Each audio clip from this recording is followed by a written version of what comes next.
I seek refuge in the Buddha, Dharma, and Supreme Community until I attain enlightenment through the two collections of merit and wisdom gained by giving in others. May I achieve Buddhahood to benefit all sentient beings. I seek refuge in the Buddha, Dharma, and Supreme Community until I attain enlightenment. By the collections of merit and wisdom gained through giving in others, may I achieve Buddhahood to benefit all sentient beings.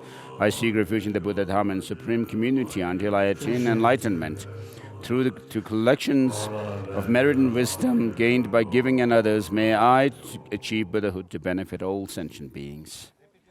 So this is to set your correct motivation to receive, to listen to the teaching.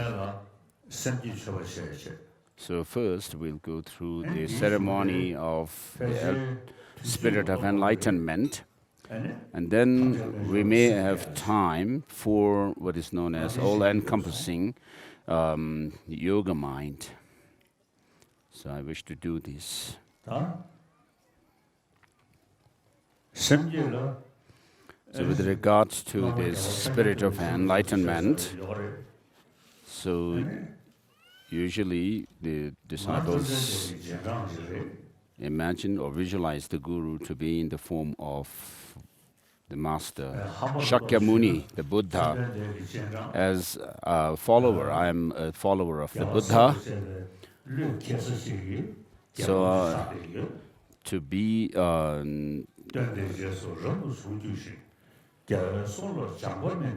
rather daring, I may say that I am someone in whom all the Buddhas and Bodhisattvas can have their confidence and trust. And so, as it is said in a prayer, being a monk, following the teaching of the Buddha, and having being not too poorly educated in the Dharma,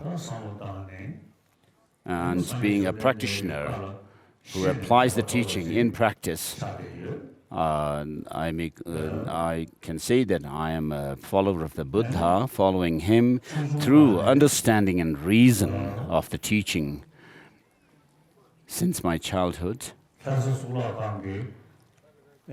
At the cathedral, the main cathedral in Lhasa, Tibet, I received the Upasaka layperson's vows in front of that statue of the Jo Shakyamuni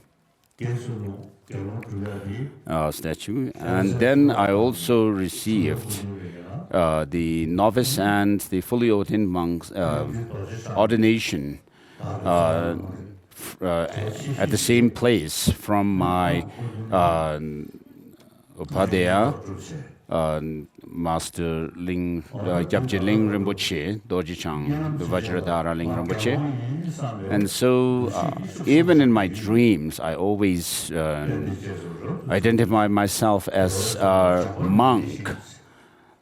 So someone following after the teaching in the footsteps of the Buddha and having not been too poorly educated, I have, since I had memorized the different classic texts such as Abhisamaya Alamkara and Madhyamaka Avatara and so forth, as well as studied the collected topics, which is like a primer, logic primer, and also studied the presentations of mind and awareness, as well as logic and reasoning. And so I have studied the Dharma quite extensively, and even after coming to Israel, even to this day, whenever I have time, I read the classic Indian philosophical texts. For example, I read Master Chandrakirti's Madhyamaka Avatara, or Entering the Middle Way, together with its commentary by the same Master, Chandrakirti. And so it is a very good text to study about the philosophical view of emptiness. And being a monk, a renunciant, I also practice the teaching on a daily basis. I cultivate the spirit of altruistic spirit of enlightenment, Bodhichitta, and also the reflect on the teaching of emptiness. I read or recite from a heart the text called Tendeltepa, which is a praise to the Buddha for teaching dependent arising nature of things, and to reflect on emptiness through that. And the reason, the purpose of doing these practices is not only for myself, but to be able to help others.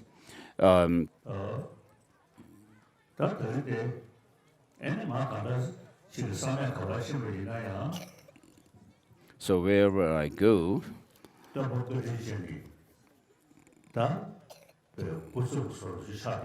so I am like a representative of the Buddha, the great kind Buddha. So historically, this task has fallen on me.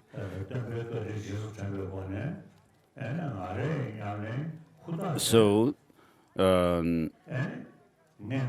thinking of the kindness of the Buddha, I do my best to practice the teaching, which is unique, not just following on the basis of faith, but through reason and logic, investigating the teaching through reason and logic, the reality of the teaching of the Buddha, such as that the philosophical understanding that things do not exist objectively from their own side.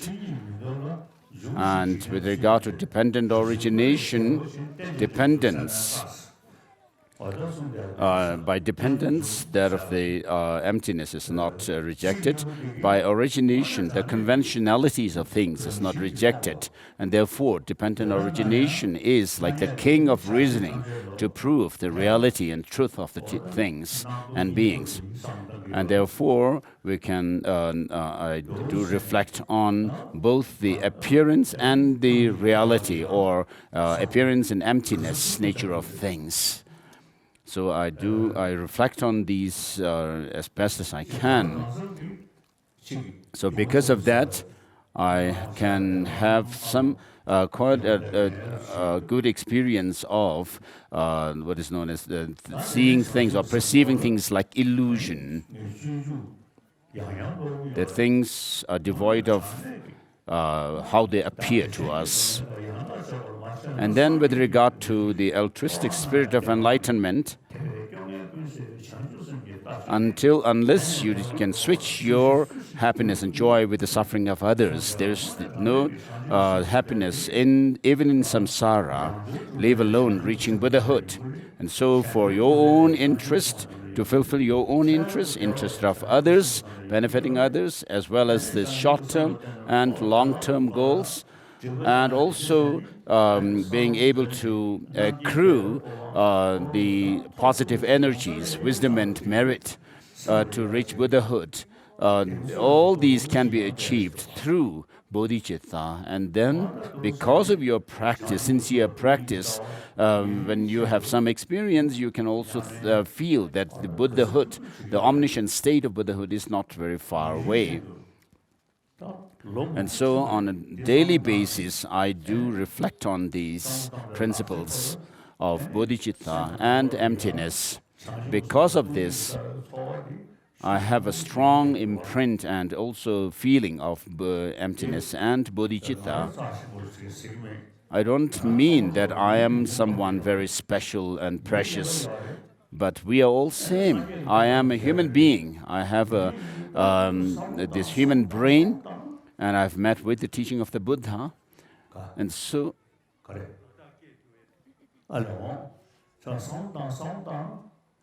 all of us have the same potential.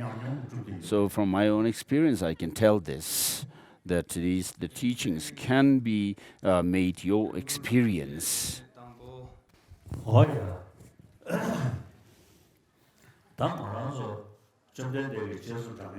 So all of us who are followers of the Buddha Shakyamuni, so by training our mind, what we should determine to become is to become like a Buddha himself, which is to say that until this phase comes to an end, that we should feel determined to train ourselves, our mind, to become enlightened for the benefit of all sentient beings. And so, as it is said in the prayer, which says, to fulfill the interest of oneself and others, I cultivate the mind for, or the spirit of enlightenment. And so I do go through this process of generating bodhicitta and taking bodhisattva vows on a daily basis. When you have this kind of courage to work for others, you will have the determination to, whatever may happen to you, you will have this determination to work for others. As I said before, having become a follower, a monk and a follower of the Buddha, as a fully ordained monk who has observed the monk's vows, and he is a keeper of the Vinaya, the monastic code of discipline, and also having studied the Buddha Dharma quite a lot, and also having gained certainty in the teaching of the Buddha. So whatever understanding, insight, and experience I have of the teaching of the Buddha, I am sharing it with you. So those of you who have faith and trust in me, you should not just think of praying to me, but you should know how I have gone through the process of study, reflection, meditation, and therefore develop the experience of the teaching within myself. And understanding this, you should follow in my footsteps as well.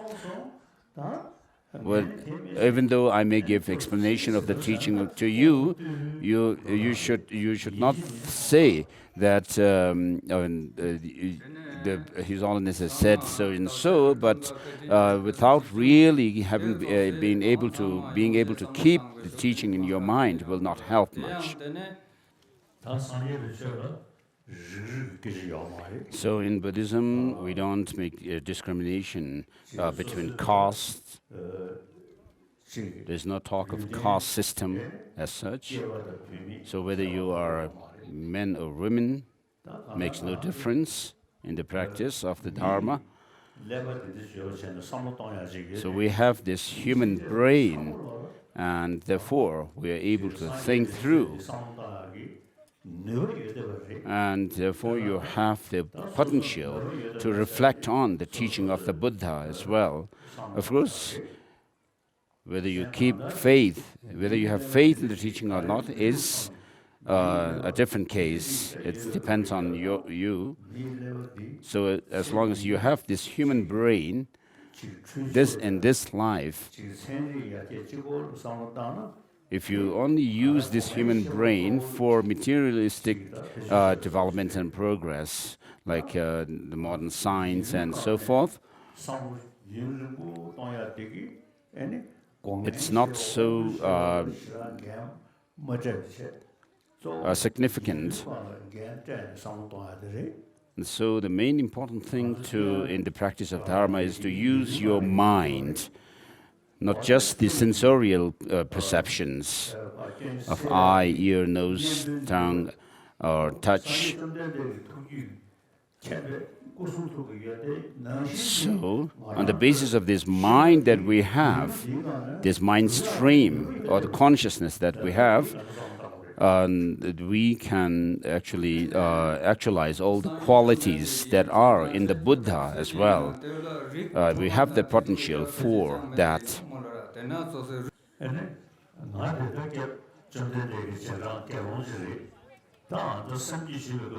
So I'm a Buddhist monk, a follower of the Buddha. Now for this ceremony of the Bodhichitta, please imagine the Buddha in person, in the space before us.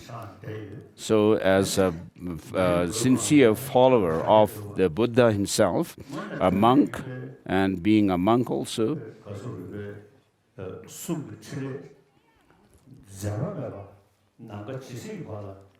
so the Buddha has the quality of being able to serve all sentient beings until the end of space, until the space comes to an end, infinitely. So the Buddha can serve sentient beings infinitely. And around Buddha, imagine all the bodhisattvas and the masters and so forth. And so you should visualize the Buddha and surrounded by the enlightened masters, the 8 bodhisattvas and so forth. And imagine taking the bodhisattva, participating in this bodhicitta ceremony. Tene yang sangye chomdan de shagya thuba tene tinlegi rangsu inkenji tezu samutang gode no ta tega so tene thakor do tene lama yidam sangye chamsim tene hang kyap jose kyayul jidan jije na te sama masang ba chachang tene changde ye samnunan dan tang gode no molar en junjiore no kemo komarchi. So, when you are told to imagine all the Buddhas and Bodhisattvas, lineage lamas and so forth on your head, there is a story about it, related to it. One monk was there who was bald, and when the audience were told to imagine the Lama on their head, he was having difficulty. The Lama was actually slipping down. Whenever he tried to imagine the Lama in his crown, he felt that the Lama was slipping. And so imagine all the objects of refuge, Lama and your meditation deities and Buddhas, protector deities, and so forth. So all sentient beings do not want suffering, but want happiness and joy. And so they are all same, like yourself. And therefore, and also that all sentient beings have what is known as Buddha nature, the potential to become a fully enlightened being.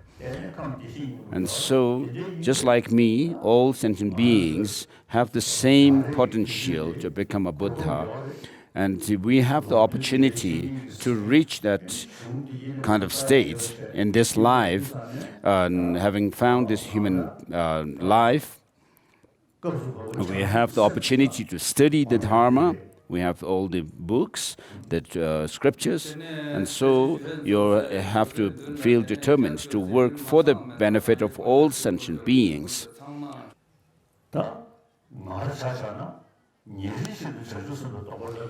So, as far as I'm concerned, I take Bodhisattva vows every day. And so, because of this, I feel a very special kind of a blissful experience and happiness and joy on a daily basis. And therefore, you also would have the same kind of experience if you reflect and cultivate bodhicitta. So you will have confidence, self-confidence, as well as joy and happiness throughout your life. And if you are able to cultivate and develop bodhicitta in this life, you will be able to have the same experience in the future lives until Buddhahood is reached. So we have already said the seven limb prayer.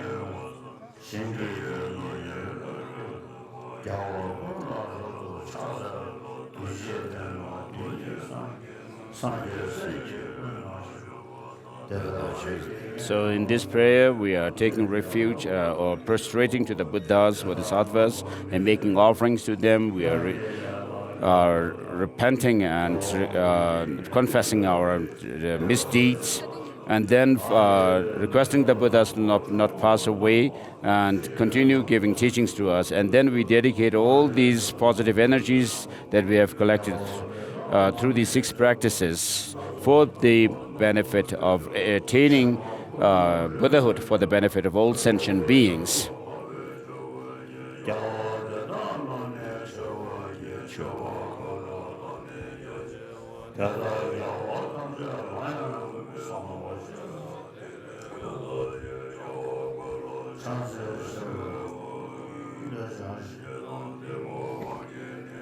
So you lying among humans, go into freedom in the present, past, and future, in the world of 10 directions, to all of you with body, speech, and mind, and sincere mind, I bow down.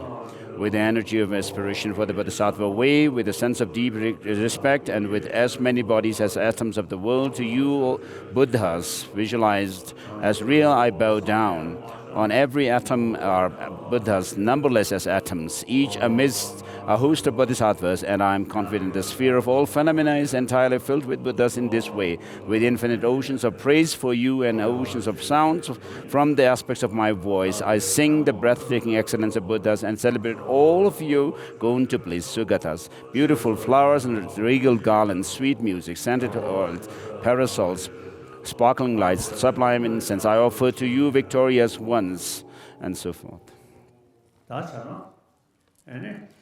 So next, we'll not go through the long mandala offering, but just a short one verse mandala offering, which says, the ground anointed with scented water and strewn with flowers is adorned with sumir with the 4 continents, the sun and moon, thinking of visualizing it as a Buddha-filled, pure Buddha-filled offer. It may all sentient beings enjoy the perfectly pure Buddha-fills. Please kneel on your right knee for the ceremony of Bodhicitta.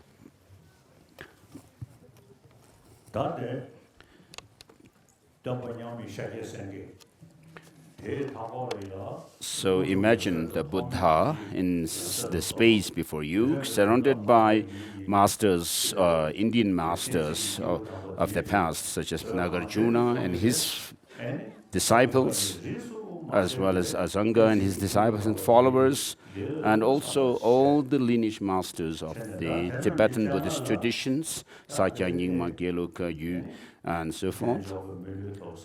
And so, having obtained this human life, as well as having been able to meet with the teaching, the complete teaching of the Buddha, the Sutra and Tantra,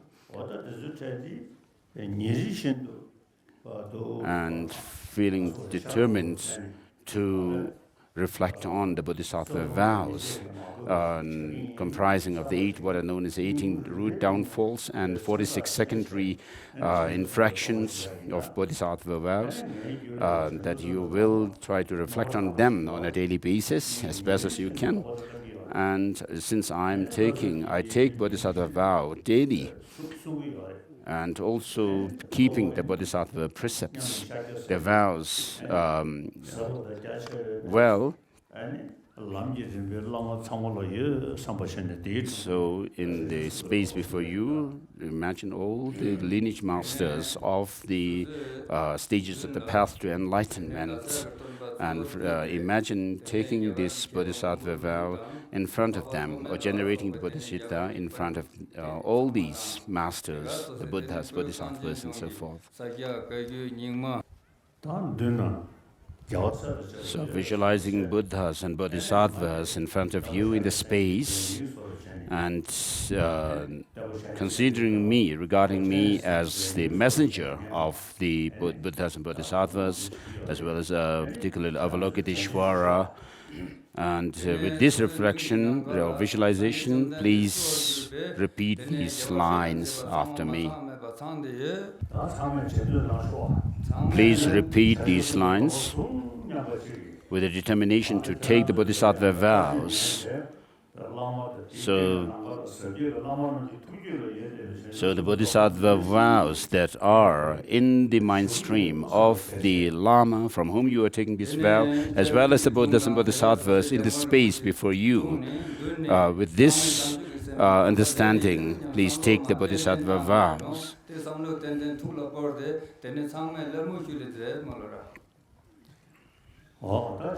Please repeat these. I seek refuge in the three jewels. I confess each and every misdeed.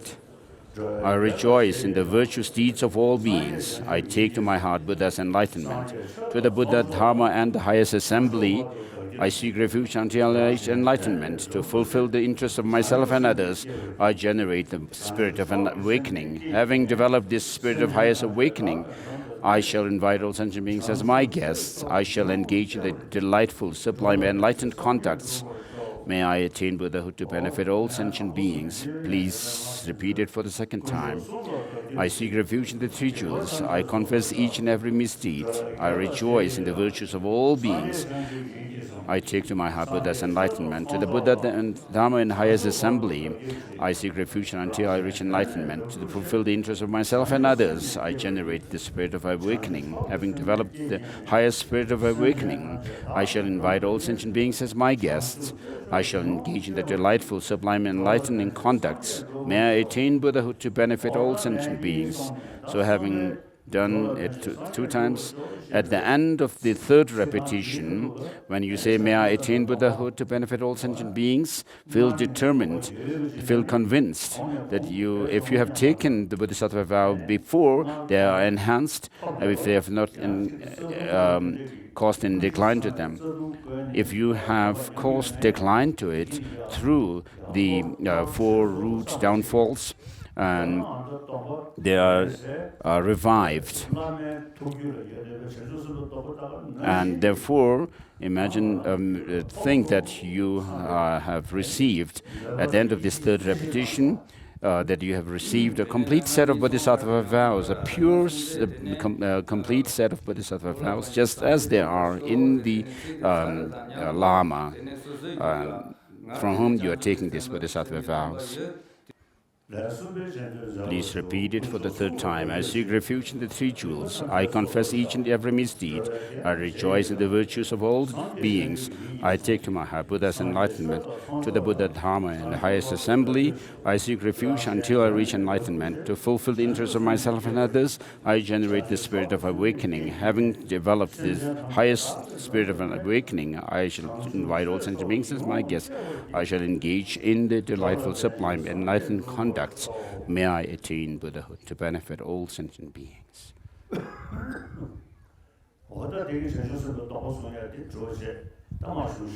Please sit down.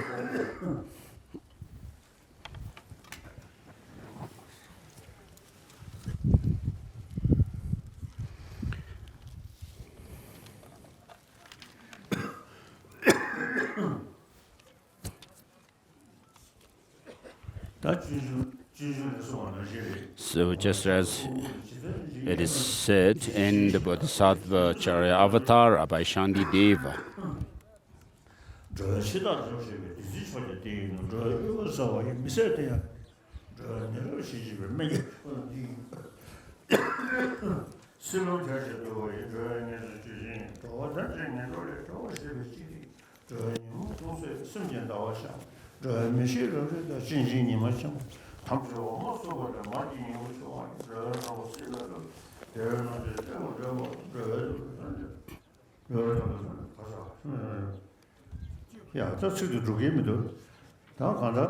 so these lines are from Shantideva's Bodhisattva Charya Avatara.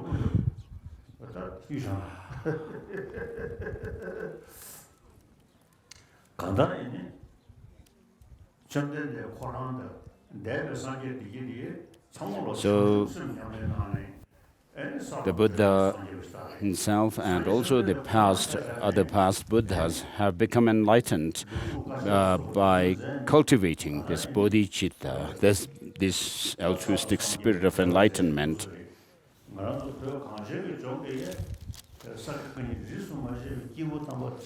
And also all the great beings of all the different Tibetan Buddhist traditions have been able to fulfill their own and others' well-being, welfare through the Bodhichitta by practicing this. And so feel fortunate that you have been able to take the Bodhisattva vow now. So until your death, feel determined to do your best not to cause decline to the Bodhisattva vows and Bodhichitta. And so your ultimate goal should be to reach Buddhahood for the benefit of all sentient beings throughout your lifetimes, and we should cherish this Bodhichitta and Bodhisattva vows throughout our life.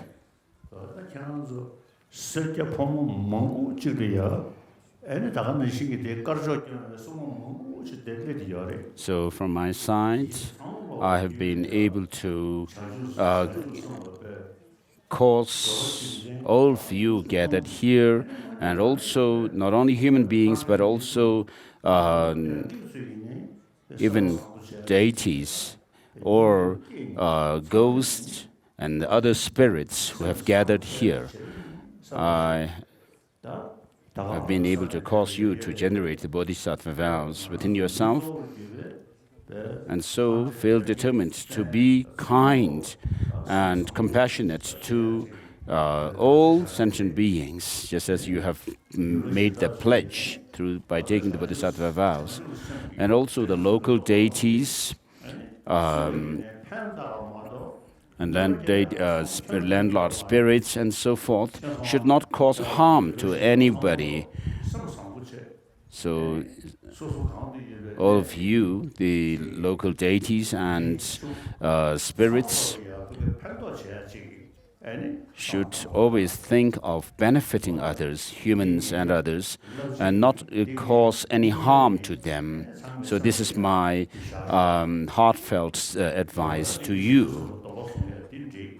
Though there's a counsel from me, from my heart. So we have been very fortunate. I feel also fortunate to be able to give this Bodhisattva vow to you. And I do, as I said before, I do take Bodhisattva vows on a daily basis. And so here we are gathered, monks and lay people. And so with your firm devotion and faith, you have taken the Bodhisattva vows, and I feel I have also gained, accumulated merit and wisdom. So when you cultivate bodhicitta, this altruistic spirit of enlightenment, what you are actually thinking is to become a Buddha for the benefit of all sentient beings. And so for that, you need to purify your negativities and develop the paths and grounds within your mind stream to reach that goal of enlightenment, Buddhahood. So on a daily basis, you should do your best to cultivate the good deeds, positive energies within yourself. As Master Chandrakirti says in his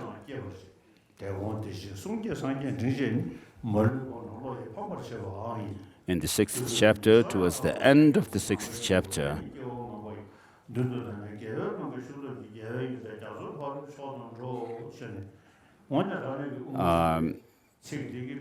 Master Chandrakirti says that those bodhisattvas who have reached the bodhisattva grounds do understand that things are like illusion, that things do not have any objective existence, yet they also understand that things do function because of causes and conditions.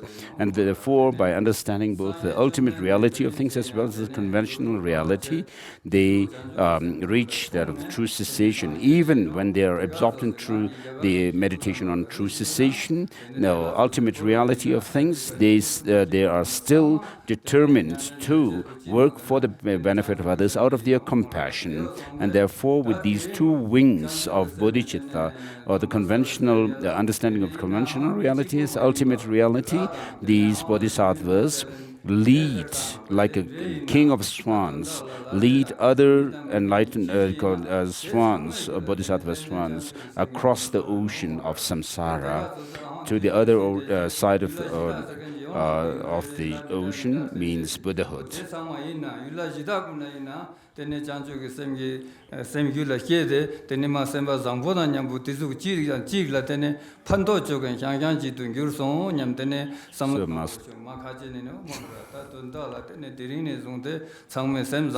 Master Chandrakirti is thus illuminated by the rays of wisdom's light. The Bodhisattva sees as clearly as gooseberry on his open palm that the three realms in their entirety are unborn from their very start, and through the force of conventional truth he journeys to cessation. Though his mind may rest continuously in cessation, he also generates compassion for beings bereft of protection. Advancing further, he will also outshine through his wisdom all those born from the Buddha's speech and the middle Buddhas, and like the king of swans, soaring ahead of others accomplished swans, and so forth. And I wish to also introduce you to the all-encompassing yoga mind. So, for the benefit of all sentient beings, you should have this courage and determination to work for them until the space comes to an end, to work for the benefit of sentient beings. So this kind of determination, and also reflects that just as the teacher here, His Holiness the Dalai Lama, has generated bodhicitta within himself, likewise I shall generate bodhicitta for the benefit of all sentient beings. And so this intention to become a bodhisattva, intention to become a Buddha for the benefit of all sentient beings, this great compassionate attitude is bodhicitta. And imagine this bodhicitta that you have generated now, transforming into a moon disk at your heart, a white moon disk at your heart, which represents your bodhicitta.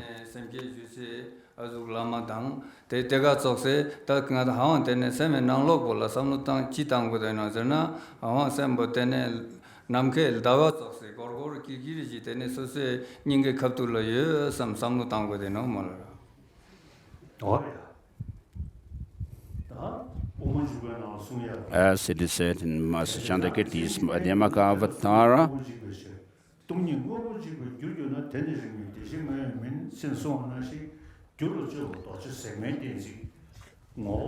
so there are these reasonings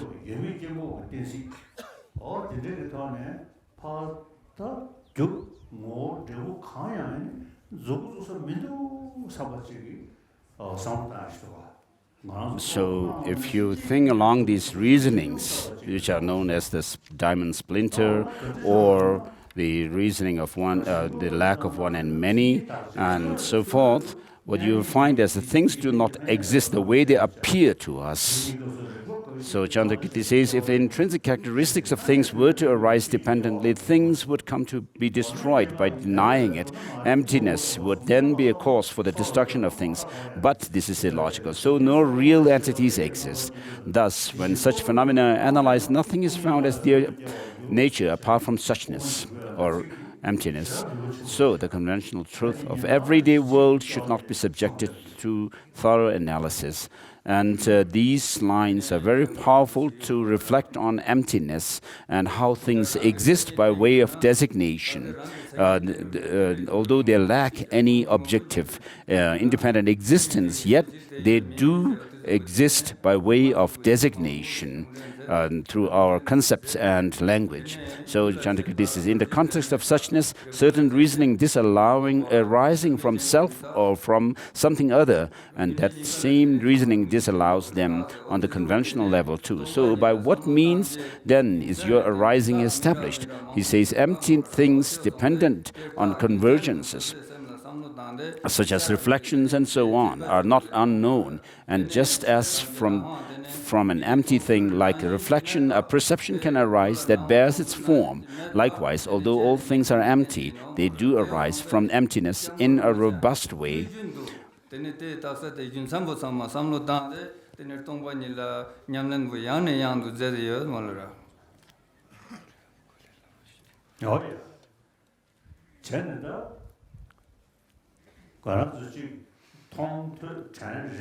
So whatever we see, hear, touch, we always feel that they have some kind of objective existence from their own side. But if that were if it were true that things have some objective existence from their own side, the more we delve into their nature, we should be able to find this or that thing. But that's not the case. We cannot pinpoint things as being this or that at all.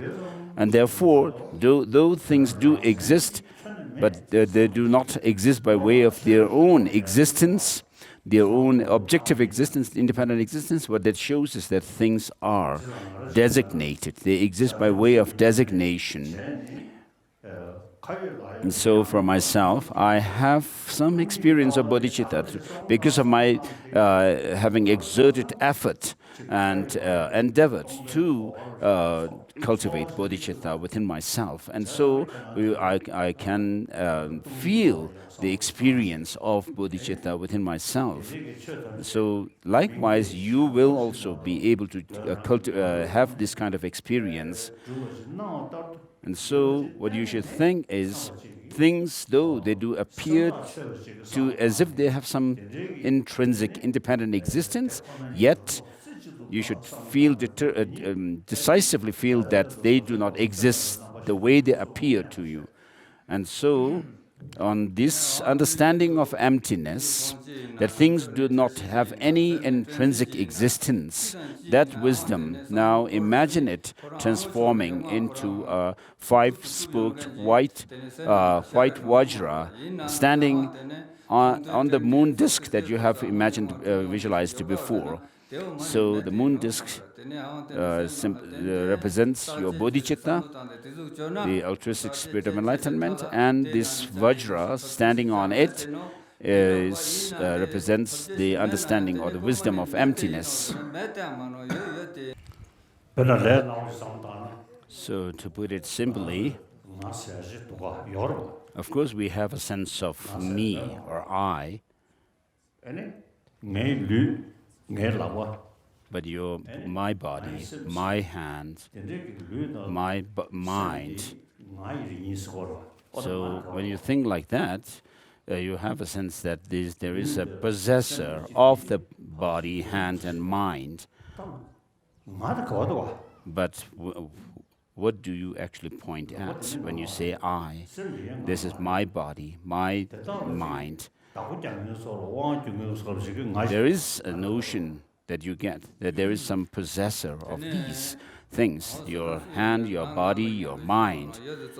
But where is that I?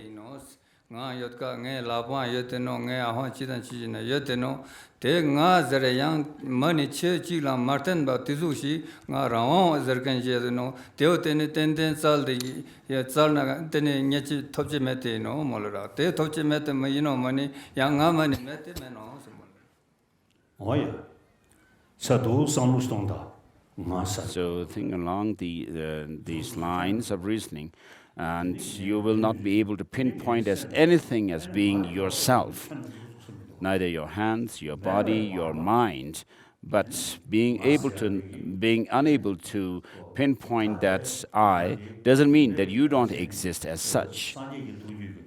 So your mind that you have now will ultimately become the mind of a Buddha, and your sense of I or self is also going to continue until you become a Buddha. So at the time of Buddhahood, there is a sense of I,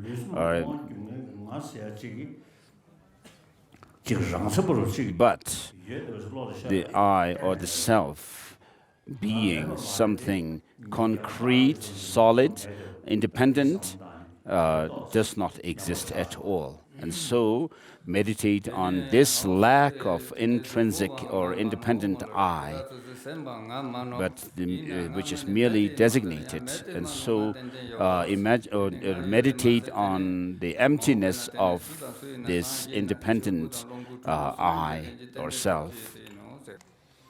yeah So though I do exist, but you cannot point your finger at anything being yourself, neither your mind, your body, and its parts, and so forth. So just meditate on that lack of independent I. And so you have already visualized a moon disk at your heart, which is which represents your bodhicitta. So Buddhas, down to sentient beings, yourself, others, and so forth, cannot be pinpointed as being yourself, others, Buddhas, and so forth. And so decisively feel that there is nothing that you can pinpoint as being this or that, me, others, Buddhas, and so forth.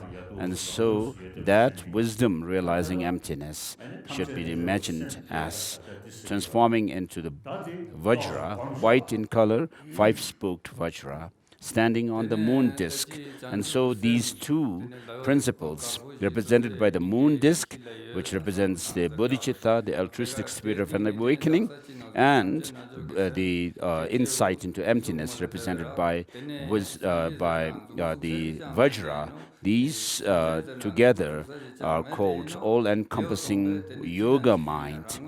And so reflect on these two principles represented by the moon disk and the five-spoked white Vajra standing on it. Yeah. Please repeat this mantra, Om Sarva Yogachitta Upatayami. Om Surade Samaya Tam Ho Siddhibaza Yagda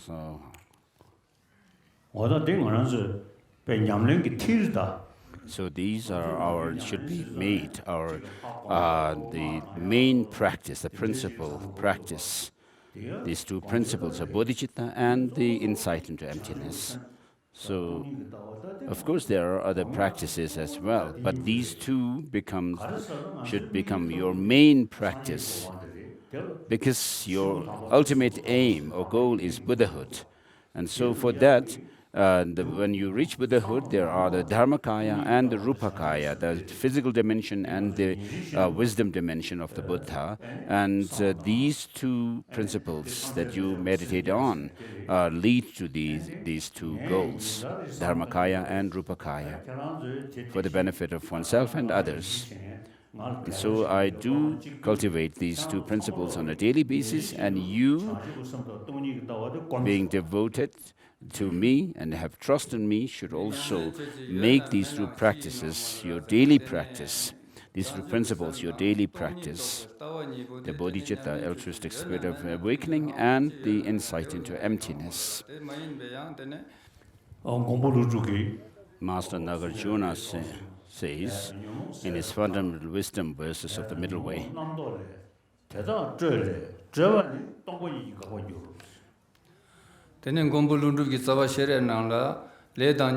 so, putting an end to our karma and delusions, you reach liberation. And karma and delusions arise from our conceptual constructs, and these in turn arise through some kind of an intrinsic perception of intrinsic existence in things, and that is overcome through the wisdom of emptiness. And so today we have done the all-encompassing yoga mind and also Bodhisattva vows. So you should not just be satisfied with hearing my voice, but make the teaching practical within yourself by integrating this teaching within yourself. So what I do is practice the instructions that have come down through our lineage masters. And so these two, the principles of bodhicitta and the wisdom of emptiness, are my main practices on a daily basis. And so as long as you are someone who have devotion, trust and trust and confidence in me, and you should also make these two your own practice on a daily basis.